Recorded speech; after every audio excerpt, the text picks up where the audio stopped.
tout le monde a une Rolex. Hein. Si à 50 ans on n'a pas une Rolex, on a quand même raté Oui, mais sa vie. François Mitterrand aurait dit... En général, que faites-vous lorsqu'il vous faut regarder l'heure? Il est probable que beaucoup d'entre vous me répondent qu'ils sortent leur smartphone. La diffusion écrasante des téléphones connectés et l'évolution des pratiques ont fait passer la montre portée au poignet du statut d'objet un peu indispensable et incontournable dans le quotidien à celui d'accessoire qui est un peu superflu, dont beaucoup dorénavant se passent très facilement. Et c'est encore plus sensible chez les jeunes générations.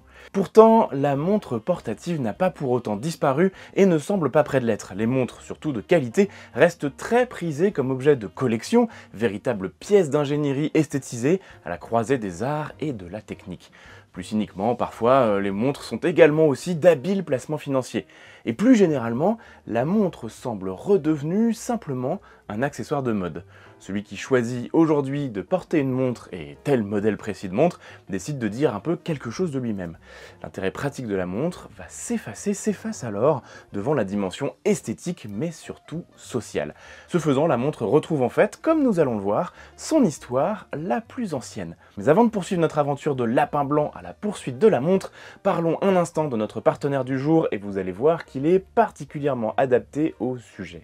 Aujourd'hui, c'est Holzkern qui m'accompagne sur cette vidéo. C'est une chouette maison autrichienne spécialisée dans les bijoux, les lunettes de soleil, mais surtout, et oui, les montres. Le principe de cette maison d'accessoires, c'est de proposer leurs créations qui ont toutes une petite particularité, elles intègrent forcément un élément naturel. On peut donc retrouver beaucoup de pierres et de bois dans les produits Holzkern, ce dernier étant d'ailleurs certifié FSC, c'est-à-dire avec une exploitation responsable des forêts. Et comme chaque matériau naturel est différent, chaque objet aussi est unique. En achetant la même montre que moi, nos modèles seront toujours un peu différents. La couleur du marbre, le grain du bois, etc. Moi je me suis laissé convaincre par une montre assez sobre avec un fond en marbre bleu. Cela fait presque 3 mois que je la teste et elle est devenue rapidement ma montre préférée. Vous pouvez le voir dans les vidéos que j'ai déjà tournées. Vous verrez que les collections sont très larges, il y en a pour tous les goûts, et un bon tiers des gammes portent des noms de personnages ou de thématiques historiques. Donc forcément, moi ça a attiré mon attention. Bref, je teste ça depuis cet été avec une montre, un bracelet, des lunettes, et je dois dire que je suis assez convaincu, à tel point que j'attends mon propre code promo pour me reprendre des choses dans les collections.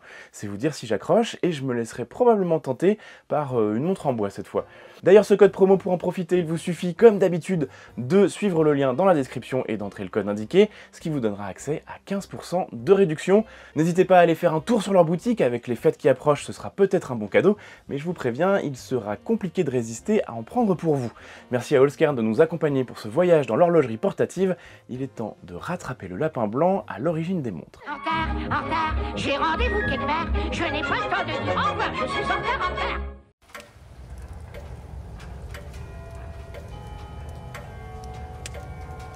Alors l'apparition des premières montres portatives remonte à la fin du Moyen-Âge. Les horloges mécaniques plus grandes existent alors déjà depuis la fin du XIIIe siècle en Europe et sont des objets de haute technologie, donc de grande valeur monétaire et symbolique. Ainsi par exemple, Philippe le Hardi, duc de Bourgogne, après avoir maté une rébellion menaçant son beau-père le comte de Flandre, s'empare à Courtrai en 1382 de l'horloge montée sur la tour des Halles et qui est ornée d'un automate sonnant l'heure sur une cloche. Il s'approprie alors ce symbole de puissance et fait don de cette horloge à sa propre capitale. Certains et certaines d'entre vous la connaissent probablement car elle n'a absolument pas bougé depuis et orne encore la façade de l'église Notre-Dame de Dijon. Le développement des compétences des horlogers bourguignons et français permet au XIVe et au XVe siècle de réduire peu à peu la dimension des mécanismes. Et on produit alors les premières horloges murales et de table, très prisées des têtes couronnées. Mais les mécanismes de poids, de poulies, de ressorts nécessaires au fonctionnement de ces grosses horloges empêchent toujours une véritable miniaturisation et cela rend le transport très difficile. Mais l'innovation majeure va changer la donne. Le ressort moteur, également appelé en horlogerie ressort de barillet. Il s'agit d'un ruban métallique qui emmagasine de l'énergie, puis la restitue en se détendant progressivement. Il entraîne ainsi un système de rouage qui permet au mécanisme de tourner. La grande question, c'est de savoir qui en est l'inventeur. Un chercheur italien a pointé en 2004 que Léonard de Vinci, dans son schéma de chariot autopropulsé de 1478, fait probablement usage de 2 ressorts moteurs qui entraîneraient chacun l'une des roues arrière de la machine. Mais De Vinci aurait peut-être simplement utilisé un principe alors à la pointe de la recherche de son temps, sans pour autant le concevoir lui-même. On crédite aussi souvent un certain Peter Helle ou Petrus Helle de Nuremberg en Allemagne, qui l'aurait peut-être inventé vers la fin du XVe siècle, mais les exemplaires de tels ressorts datant du début du siècle sont réputés exister. Et alors que cette invention de système à ressort a totalement changé le visage de l'horlogerie, l'incertitude demeure. Toujours est-il que ce ressort, qui n'attendait qu'à être miniaturisé, va donc permettre la fabrication de mécanismes d'horlogerie réellement portatifs, c'est-à-dire selon l'usage actuel du mot, eh bien des montres. Il est bien difficile de savoir là aussi qui a fabriqué la première. On considère souvent qu'il s'agirait d'un serrurier nommé Peter Henlein, lui aussi de Nuremberg. Mais ce Peter Henlein est parfois présenté comme la même personne que le Peter Helle dont on parlait précédemment, même si les dates de naissance et de mort dont on dispose sont un peu délicates, puisqu'elles indiqueraient qu'il aurait alors inventé le fameux ressort vers ses 5 ou 10 ans. C'est assez improbable. Bref, cette réputation d'inventeur de la montre lui vient des écrits de l'humaniste et théologien Johann Cochleus, qui mentionne son travail en 1511. Toujours est-il que la montre réputée de sa main, fabriquée vers 1505 et pouvant fonctionner pendant 40 heures sans être remontée, reste mondialement connue. Elle se présente comme une petite sphère en cuivre doré et a donc été appelée montre Pomander, à cause de sa forme rappelant les pommes de senteur de l'époque. Les pommes de senteur, ce sont des sortes de boules ouvragées contenant des produits parfumés, parfois appelés pommes d'ambre ou pomandre en français. Une analyse microspectrale au laser de cette montre sphérique a montré que la période de fabrication des matériaux utilisés pour cette dernière correspondait en effet aux alentours de l'année 1500. En 2014, un comité d'experts a confirmé qu'il s'agissait en l'état de la plus ancienne montre connue dans le monde. La première montre avec une date clairement indiquée, elle est aussi sphérique et date de 1530, pourrait être également une création de Peter Henlein.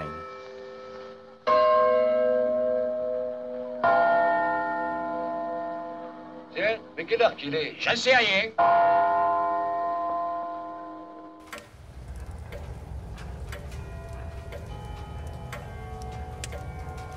À partir de ça, les montres sphériques de ce type, qui seront plus tard baptisées de Nuremberg, se diffusent dans la très haute aristocratie, puis dans toute l'aristocratie en fait. Le plus ancien exemplaire français connu, œuvre de Jacques de Lagarde en 1551, est aujourd'hui conservé au musée du Louvre. De tels bijoux sont notamment portés, comme le note Johann Cochleus, au sein ou dans un sac à main spécial. L'usage le plus courant, qui correspond à l'expression portée au sein, est de mettre la montre bien en évidence sur un collier, en chaîne ou en pendentif. Objet rare, cher et sophistiqué, et donc objet de prestige, la montre se doit bien sûr d'être portée très ostensiblement. Et oui, certains rappeurs avec l'horloge autour du cou n'avaient finalement pas inventé grand-chose. J'aurais bien aimé essayer ça, mais je me dis que ça manque un peu d'élégance. Peut-être de bon goût également, je sais pas, c'est très personnel. En tout cas, si vous voulez faire quelque chose de bon goût, n'hésitez pas à vous abonner à la chaîne. Des foyers de fabrication d'horlogerie se constituent alors en Europe, en Suisse, notamment en Suisse romande, ainsi qu'en Angleterre. En 1541, le réformateur protestant Jean Calvin fait passer à Genève des réglementations très contraignantes sur les signes de richesse et les objets décoratifs. Et cela pousse tout naturellement les joailliers et orfèvres locaux, très réputés, à se tourner encore plus vers l'horlogerie. En Angleterre, au XVIIe siècle, le roi Charles II, notamment friand de pièces d'horlogerie, favorise ce processus. L'horloger anglais Daniel Quare, notamment, invente l'aiguille des minutes en 1686, alors qu'auparavant, seule l'aiguille des heures était utilisée. Ça nous semble évident aujourd'hui, mais à l'époque, ça ne l'était pas du tout. D'autres formes de montres apparaissent ainsi bien vite, et au XVIIe siècle, on en retrouve des cylindriques, des octogonales, la forme ovale ou en amande est alors aussi très en vogue. Moins fréquemment, il en existe aussi en forme de croix ou même de crâne, de tulipe. Le boîtier reste généralement très ouvragé et très précieux. Cristal de roche pour protéger le cadran et les aiguilles, cuivre et argent, voire pierres précieuses, ce sont là des matériaux fréquemment utilisés. Au fur et à mesure que le mécanisme se miniaturise et que les montres deviennent moins épaisses, elles vont pouvoir se glisser dans une poche. C'est là que les usages commencent à différer entre les hommes et les femmes, ces dernières continuant à porter souvent la montre en médaillon, tandis que les hommes vont, à partir de la fin du XVIIe siècle, commencer à préférer la montre de poche. La petite poche spéciale prévue à cet effet, appelée gousset, nous donne la dénomination que nous connaissons tous de montre à gousset. Tout simplement. Au départ située sur le gilet de la tenue masculine, cette poche à gousset a traversé les siècles et se retrouve aujourd'hui encore sur certains pantalons de qualité, mais aussi sur les jeans. Tout cela encourage encore plus l'aplatissement des modèles et une forme s'impose pour la montre de poche, ronde et plate. Un type de port commun à la fois aux hommes et aux femmes se perpétue néanmoins grâce à ce qu'on appelle la chatelaine. C'est un accessoire bijou héritier du troussoir médiéval. Munie d'un large crochet permettant de la porter à la taille, la chatelaine peut se voir accrocher divers breloques ou des clés, mais surtout une montre.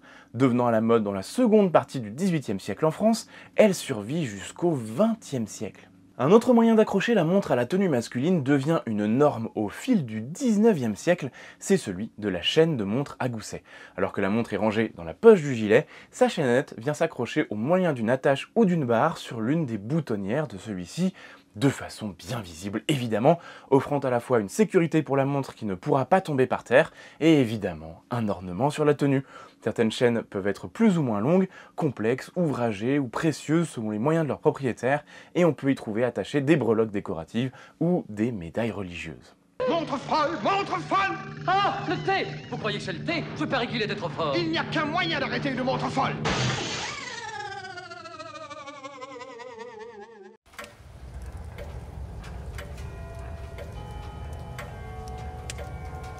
Le secteur horloger n'est bien sûr pas épargné par l'industrialisation. En 1850, la Waltham Watch Company ouvre aux États-Unis dans le Massachusetts sa première manufacture. Elle présente en 1876 lors de l'exposition universelle de Philadelphie la première chaîne de montage horlogère, remportant alors la médaille d'or de la première compétition chronométrique mondiale. C'est pas rien. Loin d'une telle standardisation, d'autres au contraire continuent de perfectionner et complexifier la technologie de la montre de poche. Dans les années 1880-1890, la manufacture suisse Audemars-Piguet propose ainsi des montres à gousset haut de gamme dites à complication, comportant par exemple des fonctionnalités telles qu'une grande et une petite sonnerie, un chronographe pour mesurer un laps de temps, ou un quantième perpétuel permettant d'afficher le jour du mois, le mois, la position de l'année dans le cycle des années bissextiles. Et imaginez tout ça, c'était il y a plus de 130 ans. C'est dire toute la science et l'ingéniosité des créateurs de montres. Mais si on pourrait croire qu'au 19e siècle, la montre à gousset règne en maître, la montre-bracelet que nous connaissons bien est en fait déjà là. Comme son nom l'indique, il s'agit d'une montre portée au poignet, en attachant celle-ci sur un bracelet conçu à cet effet. Il se pourrait d'ailleurs qu'Élisabeth Ier, reine d'Angleterre, ait porté une des premières montres-bracelets, car un modèle désigné comme montre-bras lui aurait été offerte par Robert Dudley, comte de Leicester, en 1571. Mais on retient généralement comme première montre-bracelet celle commandée en 1810 par Caroline Murat, la plus jeune sœur de Napoléon Ier, épouse du maréchal Murat, et alors reine de Naples. La commande fut passée auprès de l'horloger français Breguet, dont elle possédait déjà plusieurs montres. Désignée comme montre à répétition sur bracelet, celle-ci coûte alors l'importante somme de 5000 francs. Mais c'est la commande d'une montre bracelet par la comtesse hongroise Koskovic auprès de l'horloger suisse Patek Philippe en 1878 qui marque une étape significative dans la diffusion de ce type de montre qui devient de plus en plus populaire. Et si cela vous semble un peu lointain, dites-vous que ces horlogers, Breguet et Patek Philippe, existent toujours, perpétuant comme d'autres les très anciennes traditions horlogères. Perçue d'abord comme un bracelet amélioré, donc un bijou, la montre-bracelet est au départ d'un usage essentiellement féminin. Mais avançons un peu plus dans l'histoire, parce qu'il y a un phénomène qui va changer la donne. Et ce phénomène, c'est l'apparition progressive de la guerre moderne. Tu vois, cette montre appartenait à ton arrière-grand-père qu'il avait acheté avant la guerre de 14. Dans un magasin à quelques pas de chez lui, à Knoxville, dans le Tennessee. Pour lui, cette montre-bracelet représentait un pas en avant historique. À l'époque, tout le monde portait les montres gousset des oignons.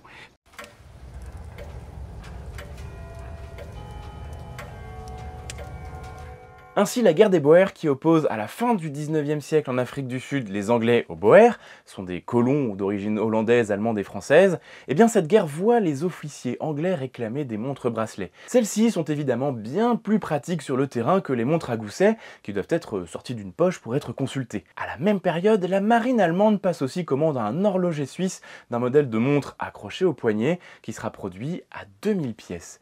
Quelques années plus tard, le célèbre pionnier de l'aviation Santos Dumont fait part de difficultés similaires pour consulter l'heure en vol à son ami Louis Cartier, dirigeant de la firme française de joaillerie-horlogerie éponyme, encore bien connue de nos jours. Celui-ci conçoit alors en 1904 pour l'aviateur une montre-bracelet pour homme, commercialisée dès 1911. Dès la fin du 19e siècle, la montre-bracelet est donc reconnue pour sa praticité supérieure dans des contextes guerriers ou sportifs. mais c'est surtout la Première Guerre mondiale et la mobilisation massive qu'elle entraîne qui viennent définitivement bouleverser la barrière genrée dans l'usage de la montre. Si les montres à gousset sont encore présentes au début de conflit, elles sont rapidement abandonnées. D'abord fabriquées en série, surtout pour les aviateurs militaires, les montres bracelets se répandent sur tout le front. L'usage militaire annonce ici le changement dans les sociétés. À la fin de la guerre, les hommes se sont fait à l'usage de la montre bracelet de tranchée et il n'y aura pas de retour en arrière. À partir de là, ce sont surtout des références de style qui vont distinguer les modèles destinés aux hommes à ceux destinés aux femmes, les montres à gousset n'étant plus portées qu'occasionnellement par de vieux messieurs ou sur des tenues de soirée éventuellement. La montre bracelet reste un bijou chic, mais se mue aussi en accessoire du quotidien, aussi bien féminin que masculin. Logiquement, elle devient un support et représentation privilégiée des modes et des tendances esthétiques. Cartier par exemple sort en 1919 son modèle Tank, inspiré par le char Renault FT-17 qui a dominé les champs de bataille de la fin de la Première Guerre mondiale. D'un aspect clairement art déco, la montre est dotée d'un saphir intégré à la couronne et se veut d'ailleurs complètement unisexe. La couronne, c'est le petit élément sur le côté qui sert à régler l'heure, mais également à remonter la montre dans le cas des modèles mécaniques. Cette montre, très vite adoptée par de grandes icônes de spectacle tels les élégants acteurs Rudolph Valentino ou Cary Grant, vont faire en sorte que le modèle s'établisse à long terme dans le paysage horloger. Tout en restant donc objet de prix et de prestige, et continuant à entretenir des liens évidents avec la joaillerie, en parallèle, l'objet montre devient de plus en plus au XXe siècle un objet de consommation de masse. Son usage est facilité avec la mise au point dès 1926 de la montre automatique qui supprime la nécessité du remontage manuel en intégrant un rotor qui retend le ressort lors des mouvements du poignet de celui qui le porte. C'est bien plus pratique qu'avant.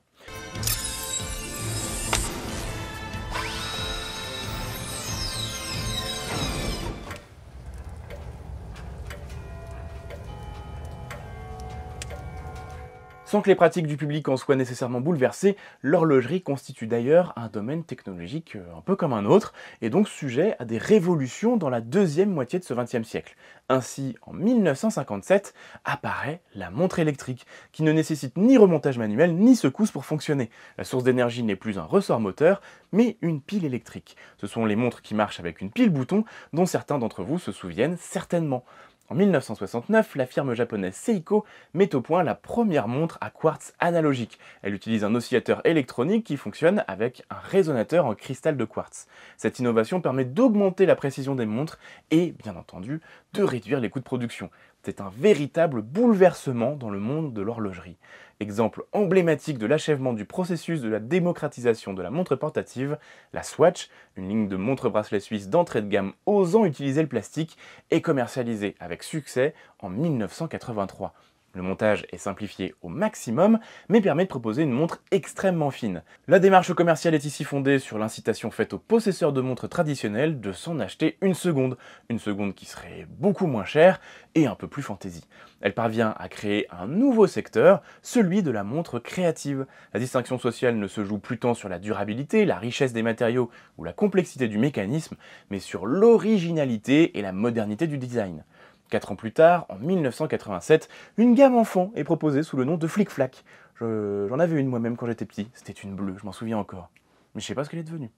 Bon, ironiquement, l'apparition de la montre électronique s'inscrit dans la même dynamique d'innovation qui amène dans les années 80 et 90 l'apparition et le développement du téléphone portable, puis dans les années 2000 du smartphone, et donc tout ça a fait refluer drastiquement l'usage de la montre. Mais cela a aussi ouvert la voie à une forme de renouveau de la montre à travers les montres et bracelets connectés qu'on a vu se développer énormément ces dernières années. La première montre téléphone est mise sur le marché par Samsung en 2009. Salut, c'est moi, le monteur d'Histoire Appliquée. Petite correction, Samsung a en fait créé en 2009 la première montre connectée à un smartphone, mais elle avait également la firme coréenne, donc Samsung avait également créé la première montre qui faisait téléphone en 1998, ça ressemblait à ça. C'est un peu étrange pour l'époque, mais voilà, en gros c'est un téléphone qui a été mis sur un bracelet, ouais. Et la première Apple Watch sort quant à elle en 2015. Mais la mise au point de la première montre connectée à un ordinateur remonte à 1984. Et la première montre permettant d'envoyer des messages, eh bien c'est 1990. Réglons nos montres. 16h20. Midi 5, parfait. On s'appelle toutes les 2 heures. Go là-bas! Pour conclure cette histoire de la montre portative, c'est presque un lieu commun de dire que la mode est faite de cycles, de plus ou moins long terme, etc. Aujourd'hui pourtant, les usages de la montre portative, ce sont des objets de consommation, des accessoires de style, mais c'est plus forcément un outil indispensable du quotidien. Eh bien ces usages, ils ont sans doute de quoi rappeler ceux de l'Ancien Régime ou des débuts du 19e siècle. Et ça montre bien que l'histoire est vivante. Je n'ai pas le temps de dire au revoir, je suis en retard.